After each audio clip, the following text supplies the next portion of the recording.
Bonjour à nouveau. Aujourd'hui, je vous explique comment on crée, comment on structure un questionnaire de qualité de vie au travail, en passant par la partie conception, donc théorique, et en finissant par la partie technique. Concrètement, je vous montrerai comment on crée ce questionnaire dans l'outil iLitry, qui permettra de lancer une enquête auprès de l'ensemble de vos collaborateurs. On apprendra quelle est la structure d'un questionnaire, qu'est-ce qu'il faut faire ou ne pas faire, et comment identifier un objectif pour votre démarche de qualité de vie au travail. Est-ce que l'objectif de votre démarche est de diminuer le turnover, de diminuer le stress, d'améliorer la qualité de vie au travail de manière très générale? Est-ce que vous avez peut-être changé de bureau et vous avez besoin de faire une enquête, un sondage pour comprendre comment proposer des meilleurs bureaux? Est-ce que vous avez des risques psychosociaux et vous aimeriez comprendre pourquoi? Souhaitez-vous attirer plus de talents, mettre en avant les valeurs de votre entreprise, la culture de votre entreprise ou l'améliorer? Il faut d'abord comprendre et analyser le contexte actuel. Identifier ce qui marche bien et ce qui ne marche pas bien ou pas du tout bien. Donc passer par une enquête ou un diagnostic. Qui sont les acteurs de ce changement? Qui dans l'entreprise peut contribuer activement à améliorer la situation de manière générale? Les collaborateurs, les élus de personnel, le CSE, les managers, la direction, le DRH. Vous souhaitez améliorer les relations entre les collègues, la cohésion, l'esprit d'équipe, l'ambiance. On peut mesurer la relation en collègues. Si ce sont les managers qui sont acteurs de votre changement, on peut définir un axe relation au manager. Si c'est le travail en soi qui sera changé ou amélioré par votre démarche, on peut définir un axe relation au travail. Ou tout simplement, je pourrais définir un axe relation à l'entreprise parce que si l'organisation va bien, je me sens forcément mieux. Ce qui joue un rôle très important et à ne pas négliger, c'est la relation à soi. Est-ce que je suis bien dans ma peau? Est-ce que je suis bien dans mon contexte personnel, professionnel? Ça peut jouer un rôle primordial dans la façon dont j'effectue mon travail.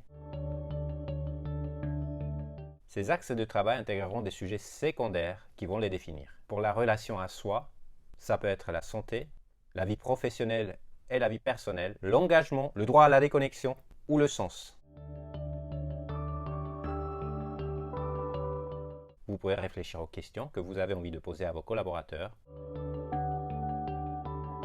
Ce qui est important à savoir, c'est qu'il y a une question principale qui va donc identifier si la situation est favorable sur ce sujet ou plutôt défavorable. Et si la question est répondue négativement ou de manière défavorable, on peut réfléchir aux questions secondaires qui vont permettre de creuser et comprendre pourquoi ce sujet ne fonctionne pas comme il faut. Par exemple, les décisions de la direction sont bien communiquées. Pour ceux qui répondent négativement, il y aura des questions complémentaires. Je préférais une communication interne par mon manager, par mail, par un panneau d'affichage interne ou tout simplement par un dossier partagé.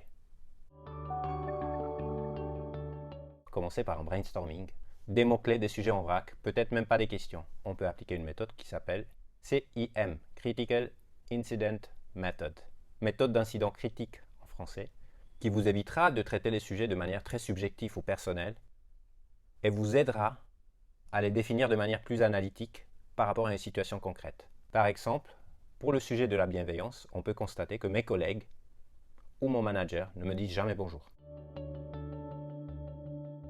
Avant de créer une question, proposer une question, il faut que je réfléchisse, comme je vous disais tout à l'heure, si j'ai le pouvoir de changer le sujet en question ou pas. Par exemple pour les effectifs ou pour les salaires. Si j'ai une équipe qui n'a pas assez d'effectifs, mais je n'ai pas les moyens d'embaucher quelqu'un d'autre, ce n'est pas la peine de poser la question si l'équipe est assez complète.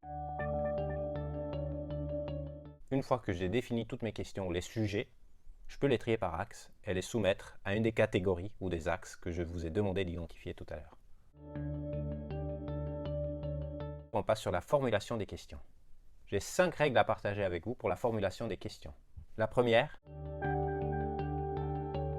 est-ce qu'on pose une question ou on fait plutôt une affirmation? Je choisirai plutôt l'affirmation.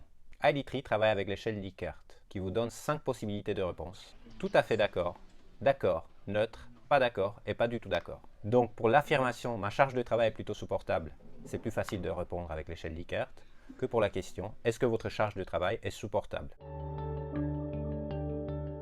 Pour certaines situations, on ne peut pas avoir cette échelle, on peut répondre uniquement avec un oui ou un non. Et pour d'autres situations, on n'a pas envie d'avoir le neutre, donc on peut avoir une réponse sur 4. Tout à fait d'accord, d'accord, pas du tout d'accord, ou Également une réponse sur 10 pour les Net Promoter Score, ou autrement dit NPS. La deuxième règle pour formuler une bonne question, c'est d'éviter de deviner. Pour la phrase « Mon manager me fait confiance », j'aurais tendance à dire oui ou non, mais est-ce qu'en réalité, je sais si mon manager me fait confiance? S'il me le montre, oui, je sais qu'il me fait confiance. Donc je pourrais poser la question « Mon manager me montre souvent sa confiance envers moi ». C'est plutôt lié à une situation et ce n'est pas une affirmation subjective. Donc on va éviter de faire des questions subjectives et on va essayer de faire plutôt une mise en situation sur le terrain, comme par exemple « Mon manager m'accompagne bien » ou « Mon manager me montre sa confiance envers moi régulièrement ».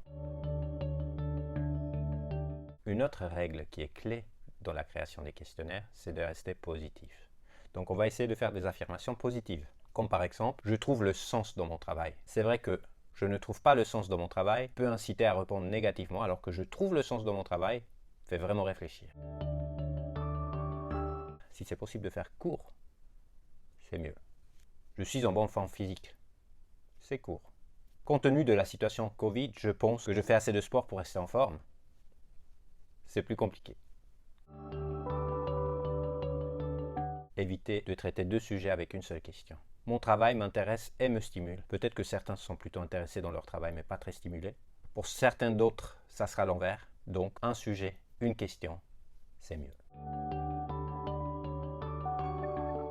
Pour la partie diagnostic, réfléchissez si vous souhaitez plutôt mesurer ou plutôt faire un sondage.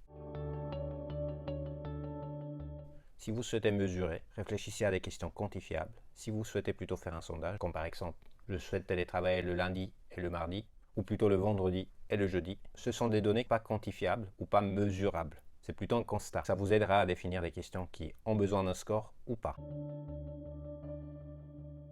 Les types de réponses possibles avec Idtree. L'échelle Likert, 5 niveaux de réponse, donc tout à fait d'accord, d'accord, neutre, pas d'accord et pas du tout d'accord. Le deuxième type de réponse, c'est oui ou non. Par exemple, avez-vous été témoin de discrimination dans votre entreprise? On ne peut pas répondre plus ou moins. C'est oui ou non. Le troisième type, c'est les QCM.